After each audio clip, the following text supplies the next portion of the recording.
How many of you thought about some things that you know that you deserve or you want out of life or you would like to enjoy, experience, and you found yourself blocking yourself? Raise your hand if that ever happened to you before.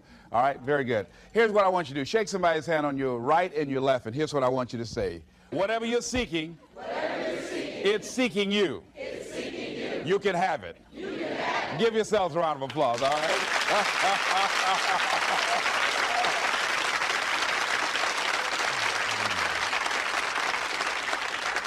Now, the reason I brought that up is I was riding with a friend the other day, and I know this friend of mine who has been working on a job where she's been miserable for a long time. She was telling me about how she was miserable on the job and how she was so unhappy. So I said, if it's that stressful and if it's causing you that much pain, I say, why don't you just quit and do something else? And she said something that really put her in the chorus line with a lot of other people. She said, I would, but. And then I started thinking about that. I said, let me take a poll. So I started talking to other people, and I would ask them what they were doing. And I said, but is that your passion? And they would say no. I said, then what's your real passion? And they would tell me what their real passion was. Then I said, well, then why aren't you doing what you really want to do? Oh, I can do it, but. And they would continue on. So this word, but just kept on coming up. And then it also has some friends like woulda and coulda and shoulda. And one day, I'm going to have my own business. Those people who talk about one day I'm gonna. Some of y'all know some of those one day I'm gonna people. Raise your hand. Some of you get up in the morning and look in the mirror at that person. I just tease it, all right? So how is it that many times we block ourselves and we use these words almost like we're in a trance, like we're sleepwalking through life, that we find ways to cancel out our dreams? And I think that but is a dream killer, that a lot of things that we want to do, a lot of places we would like to go, a lot of things we would like to experience, and we just stop at but, and we build a case. In fact, I was reading something the other day that talked about but. It says, but is an argument for our limitations. And when we argue for our limitations, we get to keep them. See, but will cause you to procrastinate. But will cause you to hide out behind fear. But will cause you to come up with all type of excuses that you can validate your inaction and not acting on your dream. And right now, more than ever, people need to look for ways to live their dream. People need to look for ways to make it on their own. There is no such thing as job security. There's no such thing as a storm-proof or tragic-proof life. There are no guarantees today, ladies and gentlemen. The illusion is gone. There was a time when we graduated from high school, you were told, go to college and get out, and you go and work for a corporation for 30 or 40 years, give your gold watch, and you'll retire. Special announcement, that day is gone. That day is gone, never to return again. So instead of people living in fear, feeling stressed out, feeling powerless, feeling like victims, I think it should be a time that we need to begin to look at ways that we can become an active force in our own lives. Look at ways when we can decide to take charge of our own destiny. Look at ways when we can decide to design a life of substance and begin to truly live our dreams. And it's time for people to decide, I'm ready to get on with my life. Shake somebody's hand on your right and left. A guy named Bob May said, don't let nobody turn you around. Do that right quick.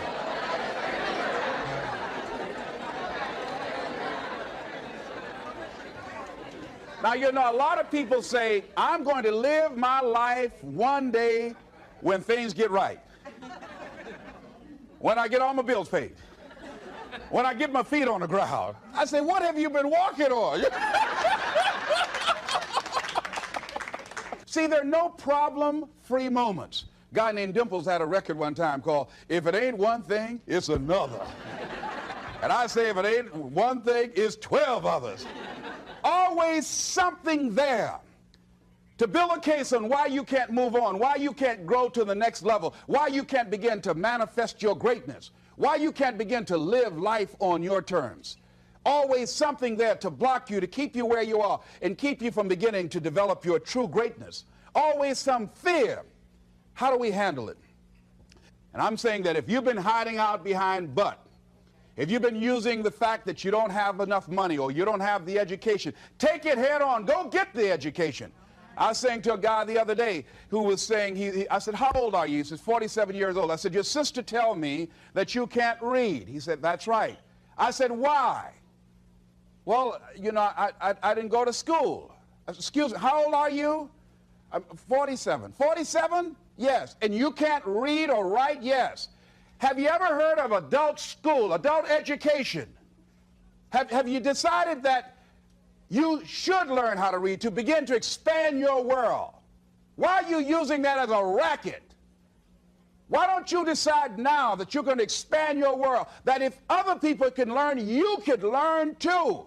Well, it's hard for me. Have you been and sit in a class yet? Have you signed up yet? No, I haven't. See, a lot of people say no, ladies and gentlemen, to things, and they don't even know what they're saying no to. They haven't even challenged themselves. He hasn't even gone to sit into a class and say, teach me how to read. Instead, it's been easier for him to go through life, he thinks, trying to play a whole con game, pretending he knows how to do something that he doesn't know how to do. And you know what? Most of us go through life like that.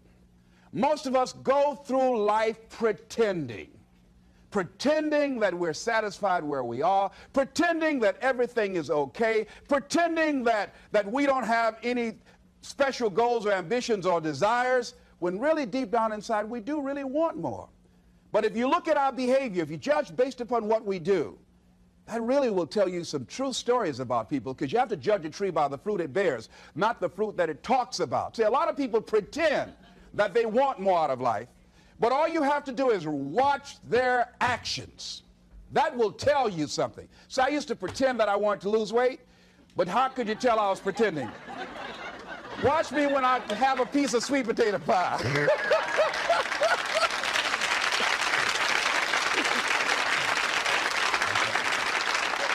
Let me get within walking distance of some peanuts, some potato chips. See, I was pretending that I really wanted to lose weight. No, all you do is watch what I eat. I'll tell you what I'm seriously committed to.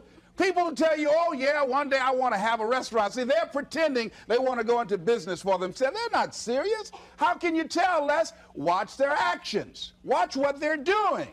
The proof is in the pudding. So if you want to do something, if you thought about something you want to do, take it head on.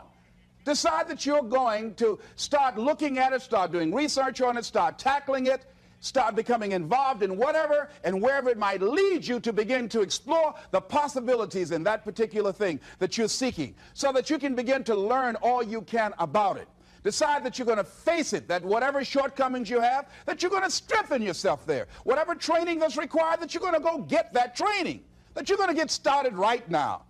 George Washington Carver would say, do what you can, where you are with what you have, and never be satisfied. S.B. Fuller used to say, and you heard Joe Dudley talk about, always strive to be more than that which you are. Yeah, don't get satisfied with yourself.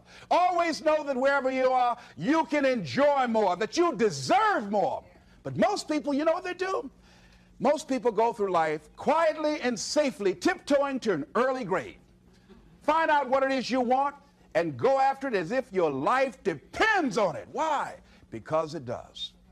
People that have found their passion, people that found the things that they love, people that have found the things that they can pour their lives into, those people live longer. I was in New York, and I had to do a seminar at a special church, and a guy by the name of Reverend Johnny Youngblood. And I said, how is it that you were able to build this big housing facility and got all of the various community and religious groups together to have this dwelling for 2,000 residents that were once homeless? How were you able to take on this responsibility? Wasn't it overwhelming? He said, the kind of work I do, he said, it's in me. I've got to live what's in me. And I think that's everybody's desire in life. You got to live what's in you. Life is just too short and unpredictable. But what do we say? But there always be tomorrow. Oh no. There's no guarantees you're going to show up tomorrow. There are a lot of people who were here yesterday that they're not here today. There are a lot of opportunities that were around yesterday. They're not here today. Oh, you can wait, but you know what Abraham Lincoln said? Well, good things might come to those who wait, but only the things that have been left over by those who hustle.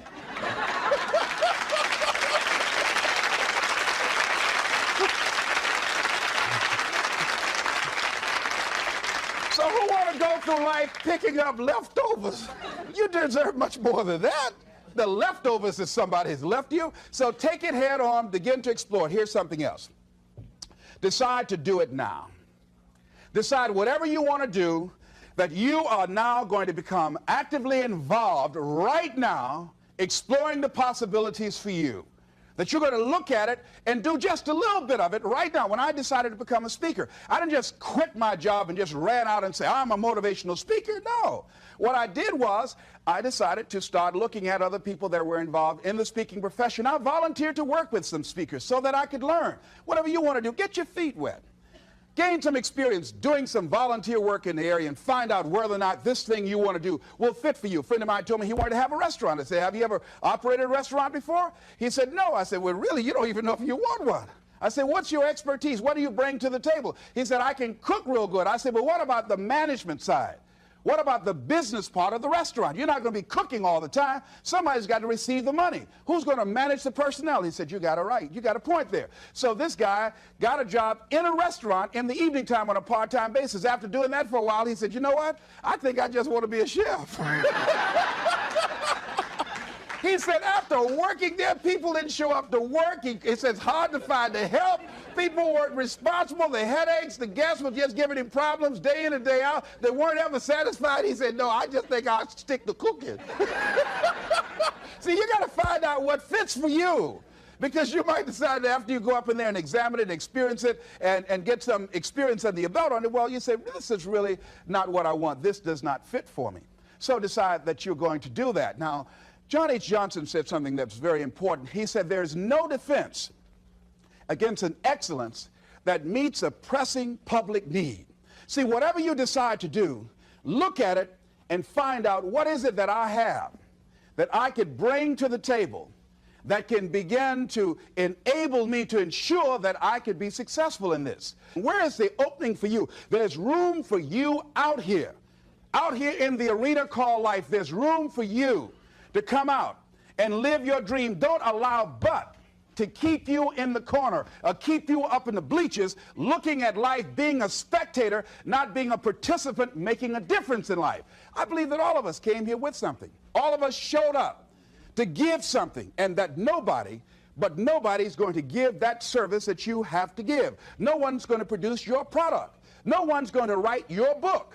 No one's going to open your academy. No one's going to begin to create your daycare with a special curriculum to help to cultivate the high self-esteem in our children. That's your idea. And if you don't bring your idea out here, when you die, all of us will suffer because we've been deprived of your genius because you allowed but to keep you in the bleachers and not pursuing your greatness. You take it to your grave with you. And that's what most people do. I think that's why the guy said that many people die at age 21 and don't get buried until they're 65. They're walking dead. You can tell them by the way they walk. How they look in the face. When they speak to you. I was giving a speech at this high school, and a lady came after school. She said, Mr. Brown, I want to talk to you about my son.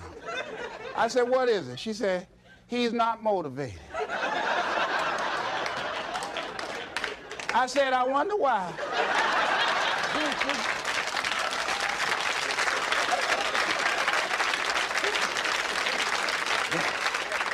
You got to have energy, ladies and gentlemen.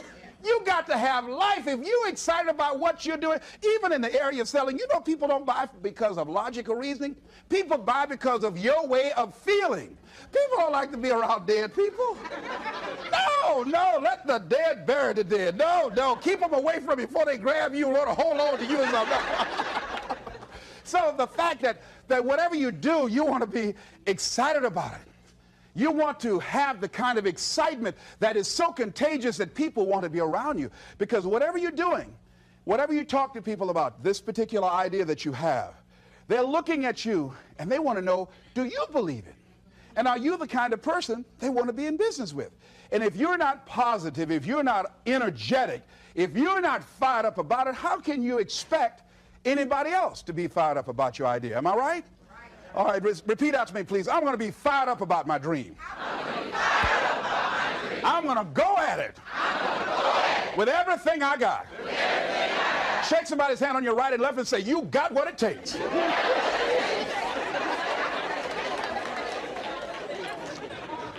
There are a lot of people who say, but I tried once or twice and it didn't work out. And so they use that as an excuse not to ever come out again. Guy said, if at first you don't succeed, you're running about average. So if you have come out here with an idea and it didn't work out 2 or 3 times, well, that's all right. You're running about average. You know, I heard something, a jarring question. It says, why is it that people prefer known hells to unknown heavens? You know why? Because it's comfortable, ladies and gentlemen. I remember I was in a service once, and I heard Dr. Johnny Coleman give this example. She talked about a man who had been captured behind the enemy lines in a war and was sentenced to be killed or another option. The captain said to the guy, listen, he said, tomorrow morning at 6 o'clock, you can face the firing squad, or you can go out this door over here. And the guy said, what's out the door? He said, no one knows. All we can tell you is just unknown horrors.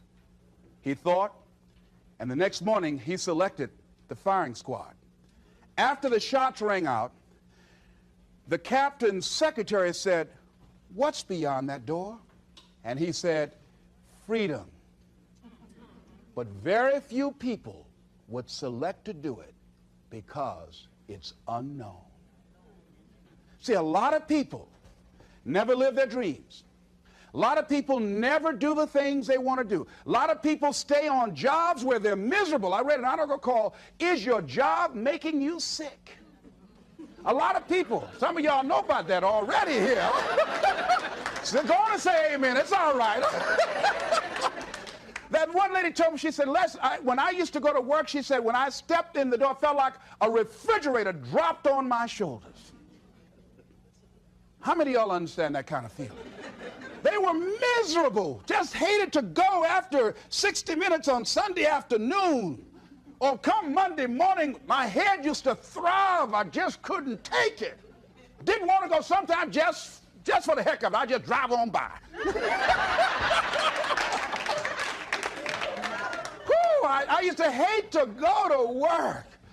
Many of us choose an active living death. Many of us are walking dead. The walking dead. That we're not doing what we want to do.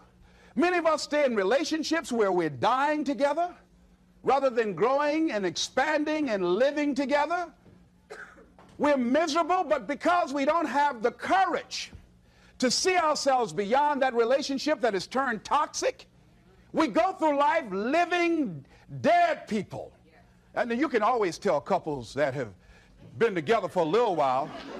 Go in a restaurant, the ones sitting side by side, giggling and talking to each other, feeding each other with their fork and spoon, they just got together for 1 week. You see them in the car, they're sitting all up each other, hugging and slugging. Oh, they've been together about 3 days, all right? But if you see people sitting in a restaurant, see a couple, and they're sitting in front of each other. Takes so long for this food, I wonder when they're going to hurry up. Those are the married ones. But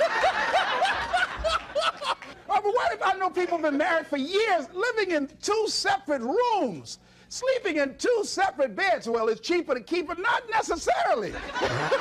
It's according to the price you want to pay. See, the price of peace of mind, the price of living the truth, of being honest with yourself and say, wait a minute, it's got to be more than this. So you've got to decide, wait. Even if things don't work out, even if I experience defeat or failure, That does not make me a failure. It's a difference between failing and being a failure. If things don't work out, if you don't produce the results you want, that's all. But don't confuse who you are with the results that you produce. I used to be a state legislator in Columbus, Ohio. And I remember once I was going to introduce some legislation on the floor, and after getting that legislation passed, a guy came up behind me, and he had some legislation that I opposed him on that. And I was about to stand up to debate this guy, and the guy next to me said, "Excuse me, don't debate that guy. Why? Do you know who that is?" I said, "No. That's Will Kosky from Toledo. That's a bad dude. He's a lawyer, Les. That man can debate." "I don't care. I'm Les Brown, Mamie Brown's boy."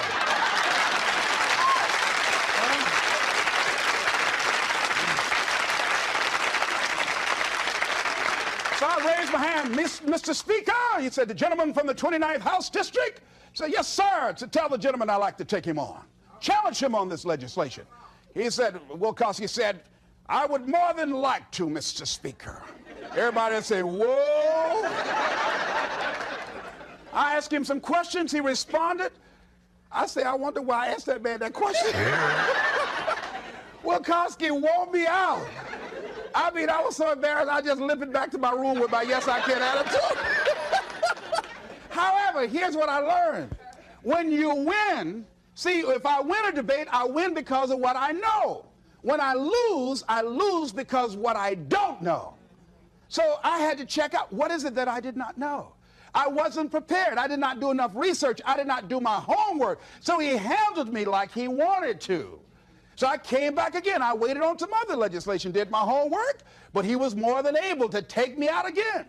But pretty soon, each time it would become a little bit more difficult and a little bit more difficult. And the older guy said, "Would you argue in behalf of this legislation for me?" I said, "Sure." I started volunteering to do work in the legislative committees for the older guys. I said, "Absolutely." And the more I did it, the better I became. And then people began to start respecting me. And when I would ask and say, "Mr. Speaker, I'd like to speak on that bill," some guys' lips start trembling and stuff, like Jimmy. I don't know. "Oh, wait a minute, is there anything wrong? Do we have a problem here?"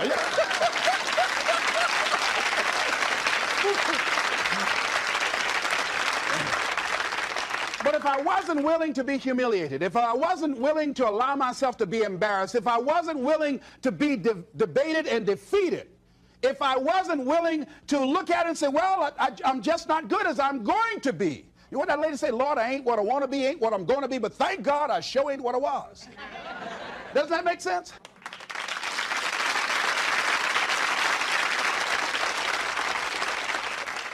See, you want to learn all you can in life. You've got to be willing to experiment. You've got to be willing to learn to dance with life. You know, Larry DeAndre said, if you don't learn to dance with life, life will pass you by and get another partner. I'm saying you're going to have to dance even if you don't want to. You're going to have to dance with life. So you might as well learn you some steps, because it's going to drag you out on the floor anyhow. So you better get out there and try to do the twisters. Try to do something, say, "Life, is this looking all right?" Because life going to put some knots on your head anyhow. I mean, he'll come up in the bleachers and slap you before everybody. That's why? That's called life. No one is immune. Just think, just over a year ago, everybody's talking about Donald Trump. He was a darling of America. The American dream fulfilled. Just over a year ago, less than 2 years, everything that people were bragging about, this wealthy, invincible American figure, look what has happened now.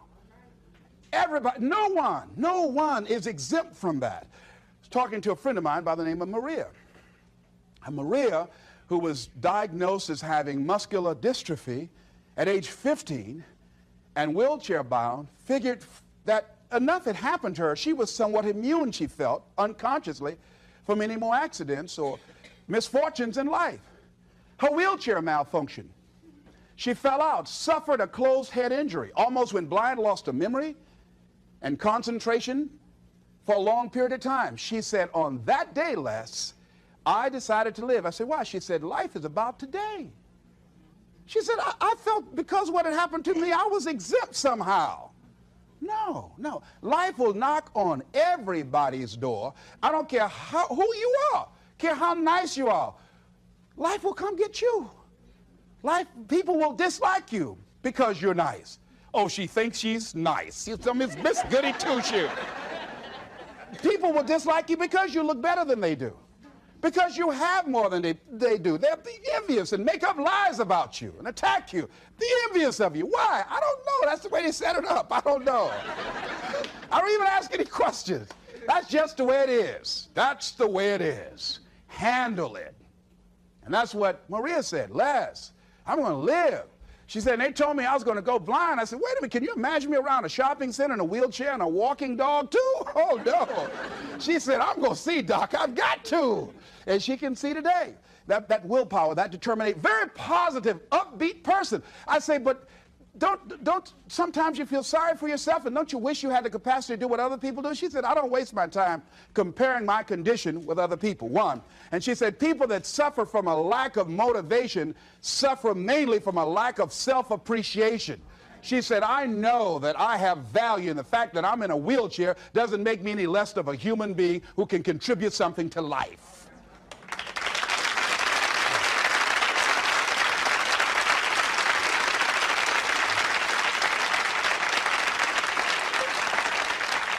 And I'm saying that all of us can begin to affirm that my life is worthwhile. Doesn't matter what I've experienced.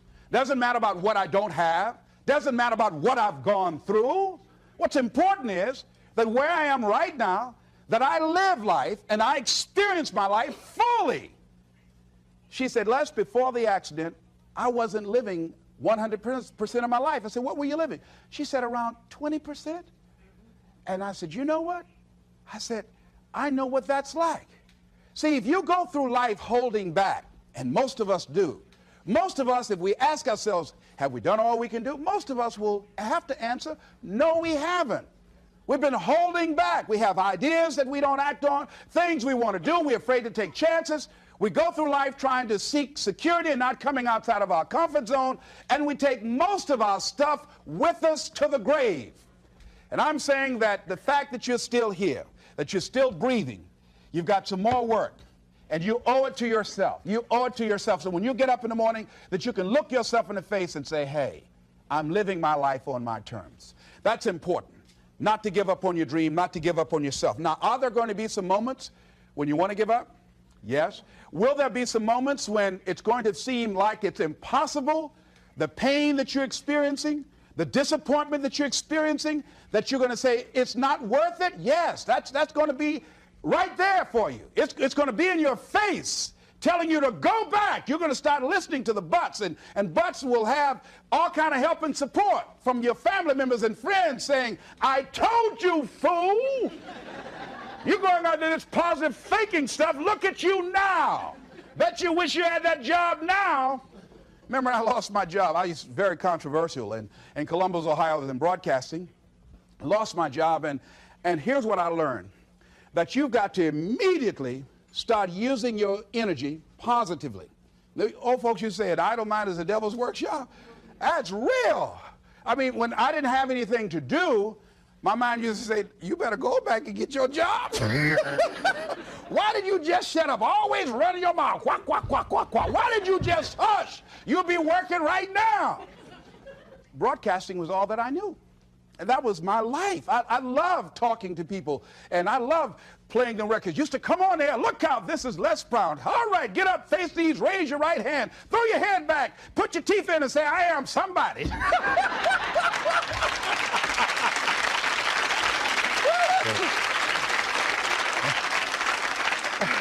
Now, here's what you discover when you're real good at what you do. A lot of people will find you to be a threat.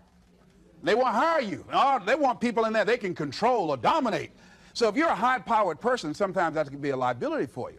So it was difficult for me to get a job in broadcasting. Did not get a job in broadcasting. Had to take another route. Had to begin to use my talents and abilities in another area.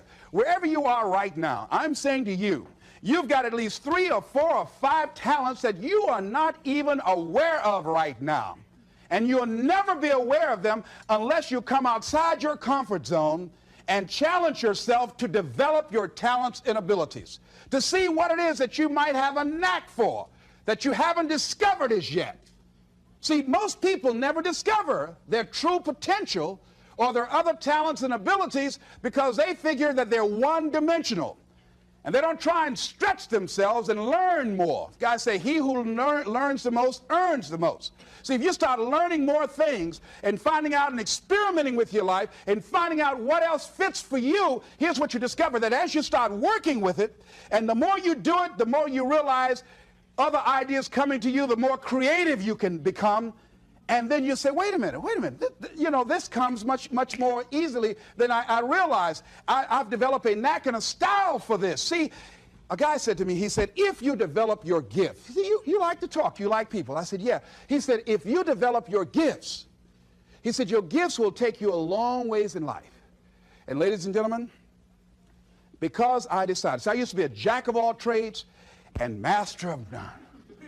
I tried to do everything. I used to be a disc jockey, state representative, community activist, used to do public relations work, used to promote shows, used to be an MC in a nightclub, used to own a nightclub, the Pink Pussycat in Columbus, Ohio. I did everything, sold insurance, you name it, door-to-door salesman. I did it all. But finally, I decided to focus my energy.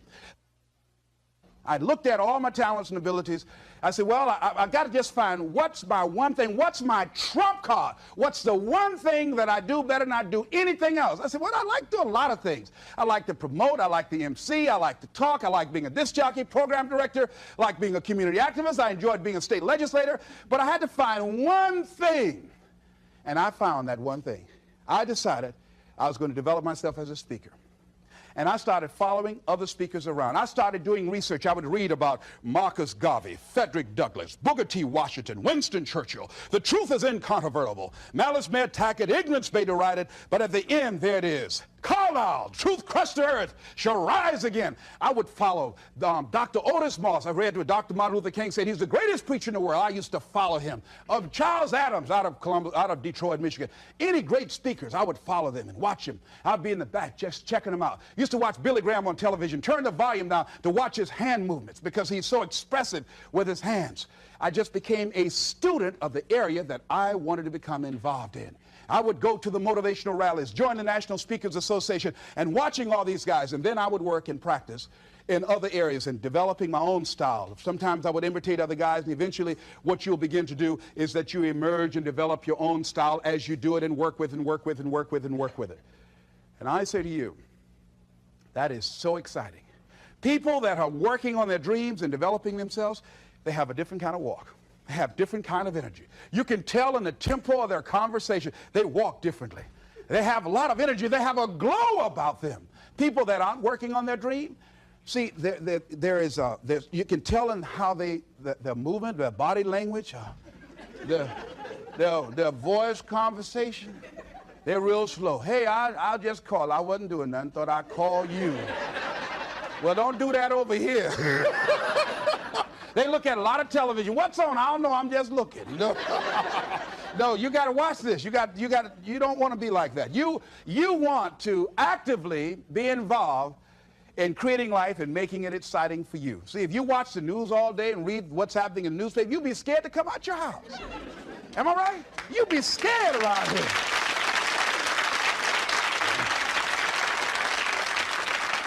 See, you got to keep the little boy and the little girl alive in you. See, most people don't smile. You know that? Just smile. Just smile sometimes. You know, even if you're homely, you look good when you smile. Well, good.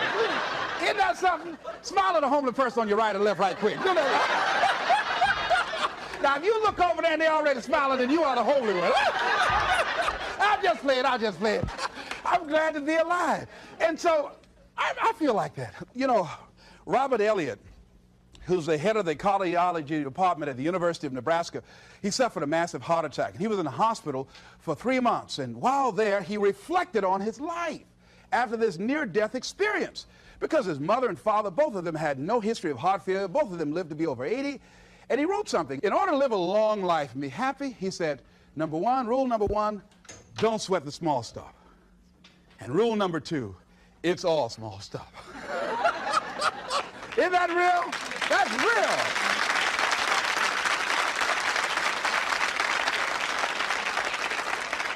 See, if you're working on your dream, sure there are going to be times you're going to want to give up. Sure there'll be times in life I'll knock you down and catch you on the blind side. But the challenge is to hold on.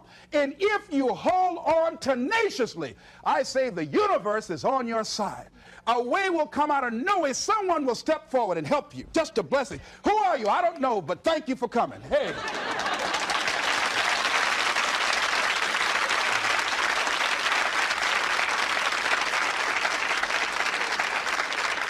So don't allow the difficult and challenging times to demoralize you. I love to quote this guy, Charles Udall. He said, in life you will always be faced with a series of God-ordained opportunities, brilliantly disguised as problems and challenges. And I'm saying, in your hands, you have ideas. You have been given something to bring to the universe that was not here before you showed up. See, nobody, ladies and gentlemen, is going to give Les Brown's speech. This is my speech. The motivator from Detroit, it's my speech. You can't take Mamie's boy. You can't take my speech. No, you got to go get your own speech. You can't come up here and take my speech. No. So I'm saying to you, can't nobody take your good? See, that which is meant for you has your name on it. No one can take your good from you.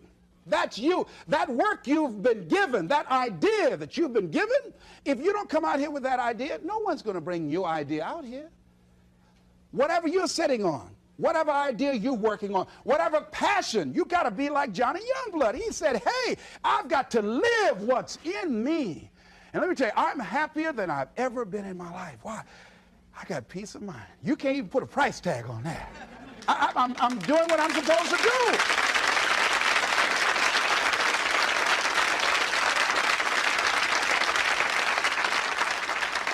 And I say to you, the universe is calling you. A young lady wrote me a letter once after hearing me speak in Detroit, and I had just finished working with some kids, and it really was a short letter. It was a short letter, but powerful. And the letter read, she said, the voice of greatness has called me, and I'm afraid to answer. Ooh. I felt that. I know what it is not to answer. See, I could have been doing this years ago, but I was afraid to answer. I had these buts that I was hiding behind. Like Gideon, I didn't want to come. Not me. I'm not good enough.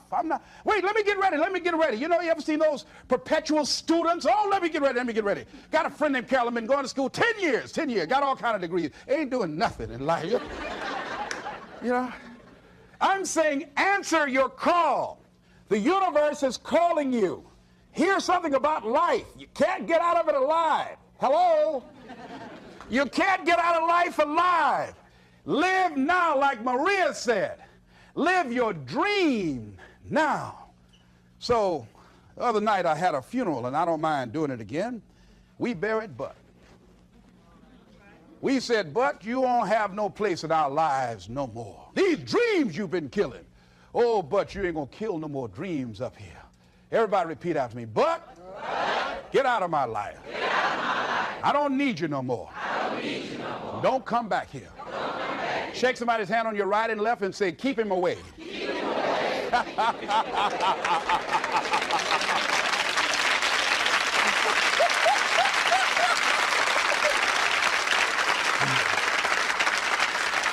So finally I say, look at your life and decide that my life is beautiful, that my life is meaningful to me. I'm not exactly sure what I want to do, but because my life means so much to me, and there are no guarantees in life, I'm going to live as much as I can each day. I'm going to do what I can where I am right now. And whatever I shared with you, I read a book called It Works If You Work It. That's what Johnny Coleman said. See, if you don't decide to act on your dream, if you don't decide to make a decision to live your life, if you don't decide to step into your fears, if you don't decide to say yes to your life, it will never work for you. The time for just wishing is past. Time for doing, that's the time right now. Time for acting on your dream. Holding on courageously, as Winston Churchill said, and not lose enthusiasm. Time to face yourself and talk to yourself in the mirror. Time to look around and become creative and see what need or service that you can provide with high standards so that people will talk about you being a master at what you do because of the commitment of pride and excellence and high standards that you've set for yourself. It's time for you to look within yourself and decide that I'm in charge of my destiny. I'm in charge here, and I'm not going to allow anybody to turn me around. I am determined that I'm going to make it. And here's something, ladies and gentlemen, when you make it important, it's not a preference. It's not negotiable. It's a must. And when you decide, I'm going to do it, regardless of the opposition, regardless of the difficulties, I'm going to make this happen because it's important to me, I'm saying the universe will yield to you and life will never be the same again. Live your dream. This is Mrs. Mamie Brown's baby boy, Leslie Calvin Brown, saying it's been a plumb pleasing pleasure as well as a privilege. Thank you all here.